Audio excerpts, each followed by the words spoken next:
Hi, welcome to Gary's Hobby Studio. In this video I'm going to give you a quick update on the DaVinci Resolve 17.2 and also kind of a rant about some stuff that I've discovered, which, like I said, it just doesn't make sense. So to start off, the previous video where I talked about the DaVinci Resolve update and it can finally handle MKV files, the cutting out of the audio, spitting and sputtering, is just in the preview. It doesn't do it on the finalized video. Is it annoying? Yes. Will it make it hard to edit the video? Yes. I'm going to see if I can fill out some kind of a bug report on it, because of the fact that you're going to be able to need to be able to hear it and everything. So that's the 7.2 update. It'll definitely work. It's going to have some choppy cutting out audio, but the finalized video is fine. What I've been noticing the last 6 months or more is that, and for some reason I don't know why, when I've updated the BIOS, it actually solves application problems. And I know what some of you are thinking. What are you talking about? How does the BIOS affect the applications? I don't know. I still don't know. I haven't really been sitting around Googling, why it's doing it, because, hey, as long as it fixes it, makes my user happy, I don't care. One example, as of recent, I think it was in either the last few days, maybe a week or two ago, had a user call in. He couldn't open up any Adobe Reader files, any PDFs in Adobe Reader. Remoted into his machine, tried to see if there was an update for the software, and the updater came back, no, latest version. I'm thinking, okay. So I didn't update Windows. I think I did later, but I didn't update Windows, and I ran the Lenovo system update, which I believe that's what he had. It was either that or, no, it was definitely a ThinkPad X1 Yoga. And when I ran the update, there was only like 2 drivers that needed updated. I think one was the Intel management driver, management engine driver, and there was another one. 2 drivers that would have nothing to do with that. There was something totally, I think it was, I know I've seen it, but again, it's not going to have problems with it, because my X1 Yoga won't update to that driver, so I didn't install that one, but I did install the Intel management driver. The only other thing that was available was the BIOS update, because he was running on an old BIOS. I think it was either a Gen 4 or a Gen 5, can't remember which. So I updated the driver. I updated the one driver and I updated the BIOS. Restarted the machine, because I had to restart to update the BIOS. And then once it came back up, it was able to open up PDFs again, which made no sense to me whatsoever. Why would the BIOS affect applications? The only thing I'm thinking is that they're incorporating certain functions in the BIOS. Either that, or they're writing such piss poor BIOSes that it's somehow the bad code is affecting applications. Because I remember the old days, because of my age, when I first got into computers, bought a $40 IBM XT, big honking piece of metal that had an old IBM 8088 or an Intel 8088 chip in it, 8-bit, and I had dip switches to change to do certain functions and stuff like that. Then later I got like a 286, 386, 486 motherboard. 486 was new. The 386 and 286 were used, that I bought at a computer store. And they had jumpers on them that, for you to set and clear things and stuff like that. So again, I was back at that. I've updated those type of BIOSes. I had to be very careful too, because it says that you could brick your machine because of the way the BIOSes are. So I'm familiar with how they used to be. And I know the newer ones, because again, I've bought motherboards, I've had laptops where, yeah, you just flash it from Windows, restart, you're done. Okay. But what I don't understand is how the biases are now affecting applications. It's totally strange. And like I said, my only guess is they're incorporating functions from Windows or something into it that's causing this issue. And I'm thinking, okay, you do realize that you're possibly creating a vulnerability for a virus or some kind of malware? Maybe? I don't know. Because I don't know what's going on. I'm not even saying what I'm saying is correct. Just my gut feeling from what I've seen. So not only did I have that, but since we started getting the X1 yogas, and then we started using, because of the whole COVID thing and people can't, see people face to face and stuff like that, we have to do things video conference wise and all this other BS. We started using Google Meets, and I've updated the firmware for the built-in webcams on laptops. I've updated the drivers for them, and sometimes the firmware and the drivers for the camera will fix certain issues, but then other issues pop up. The only other thing to update is the BIOS then, if it's available. It just depends. And I've seen any combination of at least a combination of the two, drivers and firmware. The third is the BIOS. So, I do all three. If they're all three available, I do what's available. Sometimes it's just the BIOS, and it fixes the problems. Because some people where their cameras won't show their face, the microphone works. And then I've had the opposite where the camera works, but the microphone doesn't. So, good example, my P53 at work, it had where the camera wouldn't work. The microphone would work. But it was weird that my camera would work, or my camera wouldn't work, but the microphone would. So what happened was and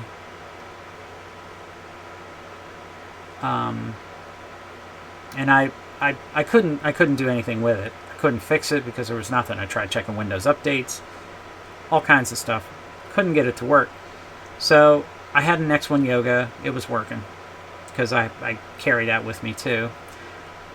So I used it for our weekly or bi-weekly meetings that we have because we can't all congregate in the same space.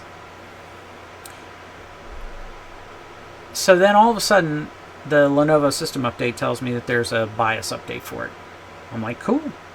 There's a BIOS update. Wonder what it fixes. I never read what it fixes. I just install it. I'm pretty religious on that. I know I can introduce new bugs and everything from when you update the drivers, you update the BIOS. Totally get that. And I understand that. Problem is, I'm the kind of person that wants to quash things so they don't show up. And to be honest with you, 9 times out of 10 usually keeps things from showing up. Except for in the case of the P53 and the whole camera, built-in web camera thing. Once I updated the BIOS, it started working. So now, and it's been like this for a little while, now when we do our Google Meets, I'm actually doing it on my P53 and not the X1 Yoga. But that's the strange things that I've been seeing, and it just doesn't make sense. And usually, some people are having problems with their wireless. Update the wireless drivers, fixes the problem. And that makes sense.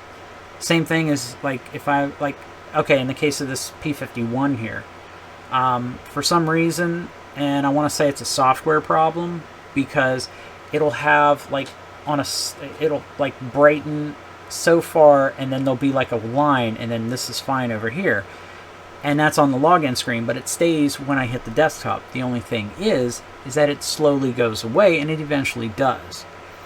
Now, could it be a hardware problem? Maybe. I got a feeling it's a software problem of some type, because here's another story, and it's about the P51 here. When this was my work computer, and this goes back to the camera, wouldn't work, wouldn't find it, wouldn't do anything. Not video, not audio. Again, was using the X1 Yoga. Or, no, it was just prior to getting the P53. So, no, it wasn't that. What happened is that I tried to turn it on to try it out. It wouldn't work. Now everything was updated. The drivers weren't coming out as fast. The BIOS wasn't coming out as fast. I don't think this thing's had a BIOS update in a little while now. It was a Windows update. And here's how I could tell that it was Windows. Number one, I created a P51 restore flash drive while it was still under the thing, because that's the other thing too.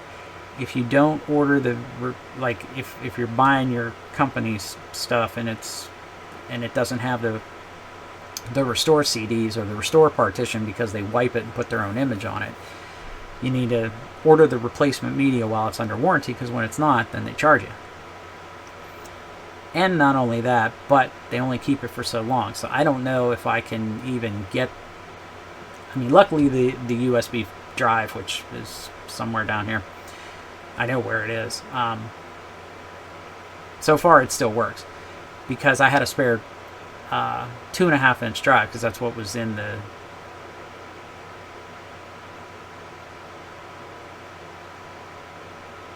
maybe I'm thinking, anyway, I know I tested it because I had something, or maybe I put the two, yeah, because I bought the because I had to think, because it's been a while. I bought the guts to put the 2.5-inch drive in, so this thing has 3 drives, and it has 2 NVMEs, and it has 1 SATA drive. I just put the SATA drive in, took the NVMe drive out so it didn't boot to it, and I installed Windows on that test SATA drive from the USB drive. The camera worked. Everything worked, because it was the factory image. Now, whether or not it had updated drivers, I don't know. But it worked off the bat, so I knew the hardware was good. So, lo and behold, about a month before I got my replacement, Microsoft pushes out an update. And guess what? It worked. It totally worked. Camera started working. So I'm not saying that the BIOS updates and the driver updates will fix all the problems. Sometimes it's Windows, and I've been noticing that too. I've had some people, what was it? I had one today. A guy was trying to do something on, oh, I know. I had to think about it, because I talk to so many people in a day, and even between my coworkers, we talk about all kinds of stuff, both work-related and non-work related, to, you know, kill time and stuff like that. And plus not to be so creepily quiet in the office. All of a sudden his stuff would freeze up. He'd restart, work for a little bit, freeze up again. I updated it to 20H2, seems to be working. So again, I know most people are afraid to do Windows updates because, oh my god, Microsoft will break something. And believe me, they break it. Trust me, they do. Today, I had to make an imaging flash drive to send to one of our offices in another state, because they don't have a server in there for SCCM for imaging. So basically, I have to create the image on a flash drive, and we ship it to them. Well, they've updated the SCCM now. It's now, I can't remember if it's System Center Management Engine or something like that. It's something different now. It's no longer System Center Configuration Manager. It's now System Center blah blah blah. I think it's EM or ME. But anyways, the point being is, it's something that they've updated and they made it better, but it's also slow as molasses in January too. It's taking longer to create an imaging drive. And not only that, but to select within there the source location of the file so that I can select our local, I mean, it will list all of our offices. And that's fine if I was making the drive there at their office and they plug it into the server and I'm doing it through the server. That's fine, because it's right there local, and it can just pull right from the server and create it on the on the flash drive. Well, I have to select our office, our headquarters, and when I select that, but it took forever for the I don't know how long it did, because I thought maybe if I closed out the app and reopened it, it would show up. Well, I did it just before lunch, and still didn't come up. So I just left it sitting there for the list, because you have to select it, add it, and it drops down to a box below, and then you can click on next to go to the next page. So what I did was I just went to lunch, came back, and it was there, and then I moved it and moved on. And luckily at around 3:30, 4 o'clock, it actually finished. So that's what I mean. Before, yeah, it would take a bit of time with the old SCCM, not whatever this new crap is. But now this new crap's taking longer. So if somebody comes up to me at like 2 o'clock and says, yeah, I need an imaging drive, yeah, that's not going to happen. Because I'm going home at 4:30, and there's no way that I'm going to leave my laptop there overnight. You know, it's not that I don't trust people or anything. It's just that, you know, it's my responsibility and shit. I don't want it to go missing or somebody try to screw with it or anything of the kind. I'm half tempted to maybe...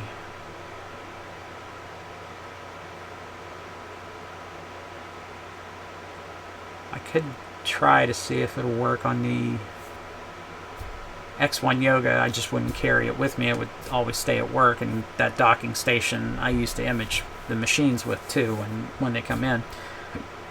So that's probably what I'll do, maybe. But yeah, back to the thing, because I kind of got sidetracked. It's just little things like that that can, for some reason, just totally screw up a system, and you don't realize that's what it is.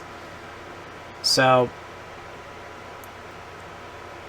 as much as probably most people hate the idea of updating your stuff, please update it. Not only will it fix bugs, it'll fix security problems that a hacker could get in, even though you're behind a firewall. Because all it takes is whatever that it needs to crack it to come through. And not all firewalls stop everything. You know, if you go to a malicious website that has background JavaScript code, the firewall may not stop that. And then all of a sudden, you know, it's running on your browser, and he's now able to take over your system. I recommend updating stuff. I know it can cause problems. Good example, my TrueNAS, the primary storage that all my machines access and everything. Guess what? It had a bug in 12, and the iSCSI connection was just not stable at all. There was a thing on it. Tom Lawrence talked about it, and I was like, you know what? That does sound like what I was going through. And sure enough, I updated it to the latest one once the floor was done and got everything back up and running. And guess what? My network drives are stable now. I can look at my movies, I can look at my TV shows, I can look at anything on that primary storage, and it doesn't tell me, oh, well, you know, drives are bad, whenever I ran the test on TrueNAS, and it never said there was any errors.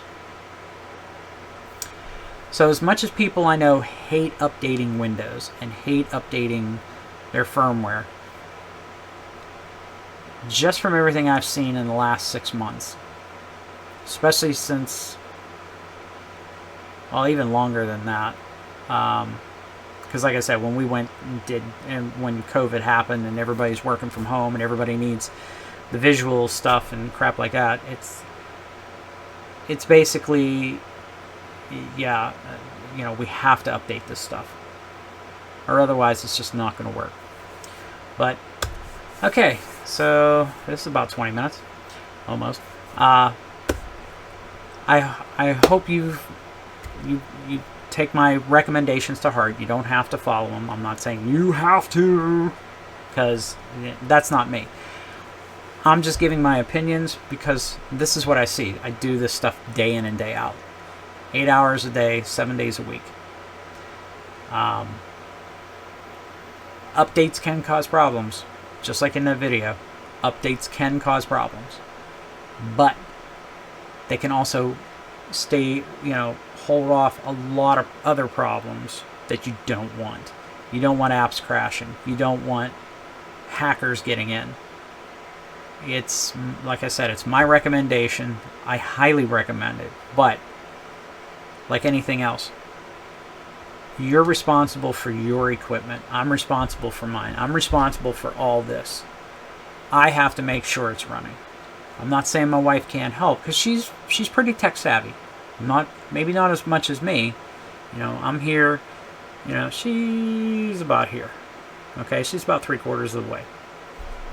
Because a lot of times she'll look at, try to figure it out herself, and then she'll have me look at it if she's run out of ideas.